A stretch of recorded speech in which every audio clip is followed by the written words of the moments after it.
नमस्कार, मैं जितेंद्र चतुर्वेदी।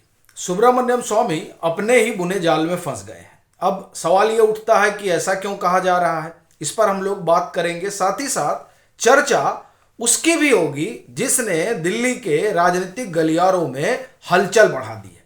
वो क्या है? देखिए, केंद्रीय गृह मंत्री ने जिस तरह से सोनिया गांधी का नाम लिया लोकसभा में, खास तौर से उनकी नागरिकता और फिर नागरिक बनने से पहले मतदाता सूची में उनका नाम होना और कोर्ट तक ये मामला पहुंचना, कोर्ट से नोटिस आ जाना, ये तमाम बातें जो लोकसभा में कही गई, उसने कांग्रेस के भीतर हलचल बढ़ा दी है। और फिर प्रियंका वाड्रा का ये बयान कि सोनिया गांधी को परेशान किया जा रहा है, ये सब अनायास नहीं चल रहा है।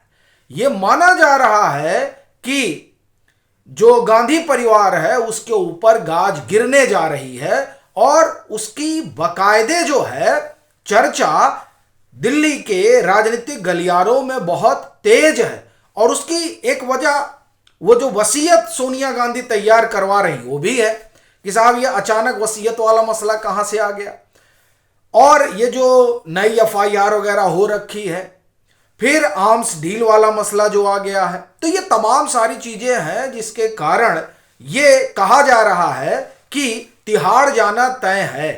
और उस तिहाड़ से बचने के लिए ही ये भी चर्चा है कि साहब तमाम सारी यात्राएं शुरू हो गई हैं, कोई जर्मनी चला जा रहा है। तो क्या है पूरा खेल, उसको समझेंगे। लेकिन पहले स्वामी पर आते हैं।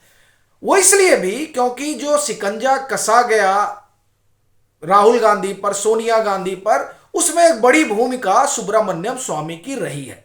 फिर वो चाहे नेशनल हेराल्ड का मामला रहा हो या फिर राहुल गांधी की नागरिकता का मसला। लेकिन हो क्या रहा है कि स्वामी अब बदले बदले से नजर आ रहे हैं। वो नरेंद्र मोदी के खिलाफ मुहिम में जुट गए हैं। ऐसा लगता है कि हर हाल में वो इस सरकार को गिरा देना चाहते हैं और उसके लिए जितने भी सूचना के माध्यम हैं उन माध्यमों पर बैठकर वो तमाम सारी बातें कर रहे हैं जो एक विमर्श खड़ा कर सकती है नरेंद्र मोदी के खिलाफ। बस समस्या ये है स्वामी के साथ कि उनके पास कोई कागज नहीं है कि सीधा नरेंद्र मोदी के खिलाफ कोई दस्तावेज उनके पास हो और फिर वो जिन पॉडकास्ट में बैठ रहे हैं वहां दिखा देंगे, देखिए नरेंद्र मोदी ने ये किया। लेकिन वो कहा जाता है कि नरेंद्र मोदी ने कभी कुछ ऐसा किया नहीं जिसकी वजह से उन्हें कटघरे में खड़ा किया जा सके। तो इस कारण सीधा उन पर तो कोई हमला हो नहीं पा रहा है, आंच आ नहीं पा रही है। दाएं बाएं से स्वामी जो है वो हमला करने में लगे हुए हैं। अब ये जो हमला करने में वो लगे हैं, इससे एक बात तो स्पष्ट है कि ये जो नेशनल हेराल्ड वाला मामला है, ये राहुल गांधी की नागरिकता वाला मसला है, ये मसला अभी इनकी प्रायोरिटी में नहीं है।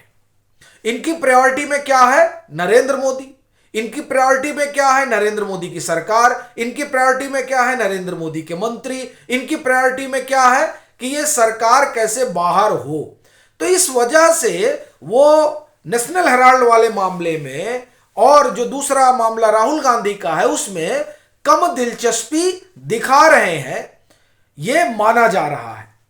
और इस बात की जो शंका है वो सरकार को खूब है, क्योंकि क्या है कि एक समय में एक ही अभियान चलाएंगे ना। अभी जब उन्होंने बीड़ा उठा रखा है नरेंद्र मोदी के खिलाफ अभियान चलाने का, तो जाहिर सी बात है कि सोनिया गांधी और राहुल गांधी पर क्यों हमलावर होंगे, क्यों वो नेशनल हेराल्ड के मामले को परस्यू करेंगे और तेजी से वहां पर क्यों पेश हो जाएंगे। यानी कुल कहना यह है कि इस समय वो पीएम से नाराज चल रहे हैं और उस नाराजगी में वो उखाड़ कर फेंक देना चाहते हैं सरकार। जैसे एक समय में अटल बिहारी वाजपेयी की सरकार उखाड़ कर फेंक देना चाहते थे, उसमें वो एक हद तक सफल भी हुए थे। लेकिन ये नरेंद्र मोदी हैं, ये इनसे पार पाना तो सबके बस की बात है नहीं। अब चूंकि स्वामी सबके साथ दो दो हाथ कर लिया है, वो सबको बैक फुट पर ला चुके हैं, तो उनको लगा कि नरेंद्र मोदी को भी कर लेंगे। तो खैर अभी तक उसमें सफल नहीं हुए, लेकिन वो लगे हुए हैं। अब वो जो लगे हुए हैं तो ये इधर जो मामला है, इस मामले में चीजें जो डिरेल सी हो रही हैं, तो ये जो डिरेल सी हो रही हैं उसी को ख्याल में रखते हुए और स्वामी का जो अपना आजकल मन बदला हुआ है उस बदले हुए मन के मद्देनजर दो काम किया है। किसने? भारत सरकार ने, या मैं कहूं कि अमित शाह ने, सीधे अगर मैं कहूं तो ये। तो वो क्या है? देखिए, एक तो नई एफआईआर दर्ज हुई है। किसके खिलाफ? नेशनल हेराल्ड वाले मामले में।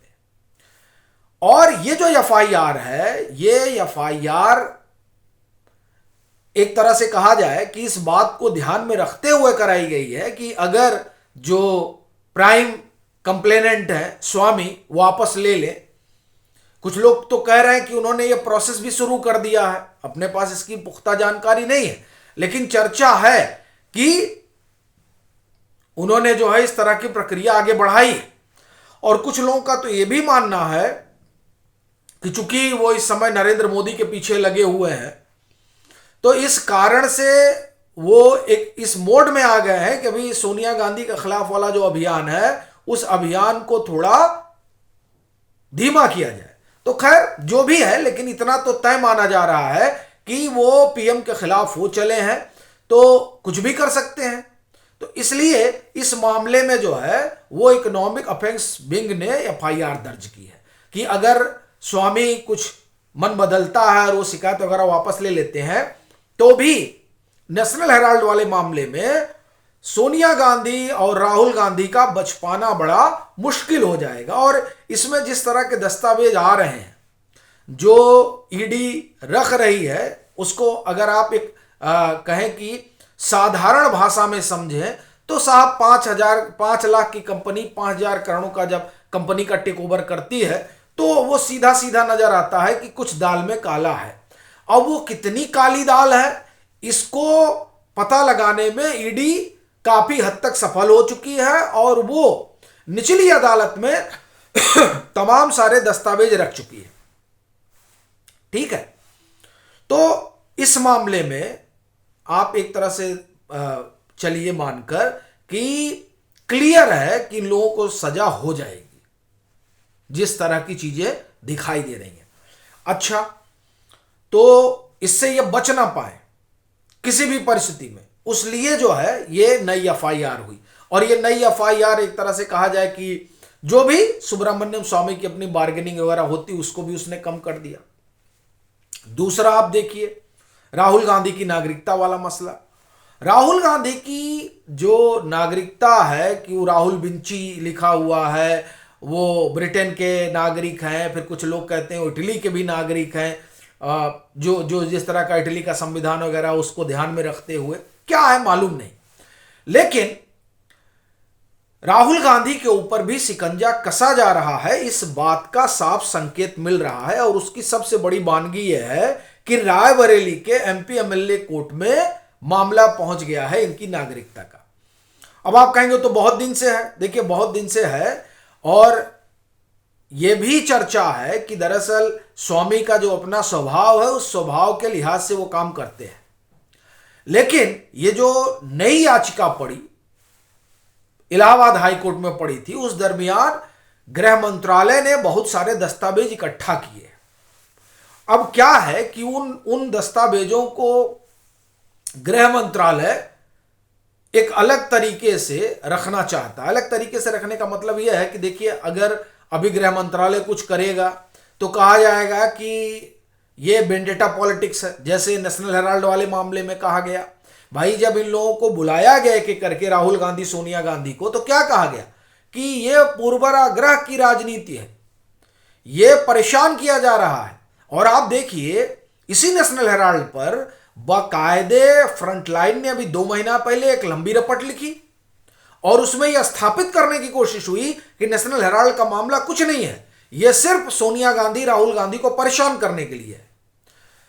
आप देखिए ये तब हो रहा है जब कोर्ट में दस्तावेज रखे हुए हैं और यह सीधा सा सवाल उठता है कि कैसे 5 लाख की कंपनी 5,000 करोड़ की कंपनी को एक्वायर कर सकती है। लेकिन यह सवाल उठने के बाद भी फ्रंटलाइन किस तरह का विमर्श गढ़ रही है। तो इसीलिए ये जो नागरिकता वाला इनका मसला है, उस मसले में सीधा गृह मंत्रालय कुछ करने नहीं जा रहा है। कौन करने जा रहा है? कोर्ट से चीजें होंगी। स्वामी जो कह रहे हैं, स्वामी ने तो 2019 में, ये खुद ही कहते कि हमने 2019 में पत्र लिखा था, तब इनको 2024 में याद आया कि गृह मंत्रालय ने क्या किया है क्या नहीं किया है। जाहिर सी बात है कि स्वामी का अपना इंटरेस्ट है, उस इंटरेस्ट के लिहाज से वो काम धाम करते हैं। तो 2018 में जब राजनाथ सिंह, 18-19 की बात है, जब राजनाथ सिंह गृह मंत्री हुआ करते थे, तब इन्होंने पत्र लिखा था और फिर उसकी जानकारी इन्होंने लेने के लिए ये दिल्ली हाईकोर्ट पहुंचे 2024 में। तो ये सरकार भी जान रही है कि स्वामी की अपनी पॉलिटिक्स है, तो उसी को ख्याल में रखते हुए इनकी जो राहुल गांधी की नागरिकता का मसला है वो इलाहाबाद हाई कोर्ट गया। फिर ऑर्डर के बाद, ऑर्डर का मतलब जब इलाहाबाद हाई कोर्ट गया तो कोर्ट ने कहा होम मिनिस्ट्री से कि दस्तावेज मुहैया कराओ, तो उसने बहुत सारे दस्तावेज इकट्ठा किए। उस समय कोर्ट में उन्होंने नहीं रखा, लेकिन ये जो रायबरेली के एमपी एमएलए कोर्ट में इनकी नागरिकता का मामला गया है, उसमें याचिकाकर्ता ने बताया है कि उसे गृह मंत्रालय से कई दस्तावेज मिले हैं। तो यानी जो स्वामी का मन बदल रहा है एक तरीके से कहा जाए, और उससे यह भी कहा जा सकता है कि कहां स्वामी एक समय बड़ा भारी अभियान चला रहे थे राहुल गांधी सोनिया गांधी के खिलाफ, और कहां अब जो है वो नरेंद्र मोदी के खिलाफ हो गए। यानी जिन नरेंद्र मोदी को एक दौर में वो हिंदुत्व का झंडा लंबरदार कहते थे, अब उनसे इनका मन भर गया है। वो भर इसलिए गया कि कहा जो राज्यसभा नहीं गए, कई बार होता है टिकट नहीं मिला, मंत्री नहीं बने, इसलिए नाराज हो जाते हैं। इसी तरह से वाजपेयी जी से भी नाराज हो जाते थे।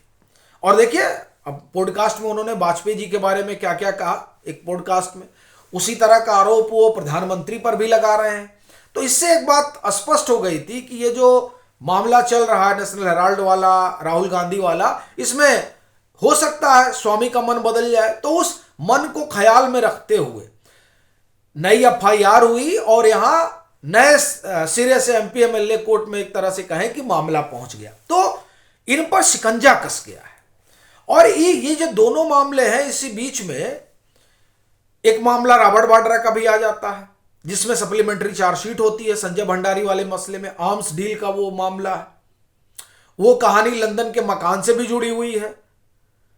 और फिर जो है सोनिया गांधी की मतदाता सूची में नाम वाला किस्सा, और ये जो मामला है इसमें तो जेल हो सकती है सोनिया गांधी को, इसलिए बड़ी हलचल मची हुई है कांग्रेस में। ये प्रियंका वाड्रा ने यूं ही नहीं बोल दिया।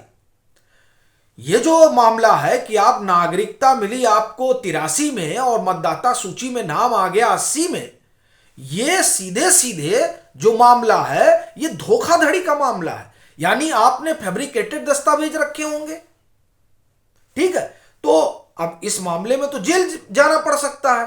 तो इस कारण से आप देखिए कि खरमंडल मचा हुआ है साहब। 10 जनपद हो या कांग्रेस मुख्यालय हो, बड़ी हालत खराब हो रखी है।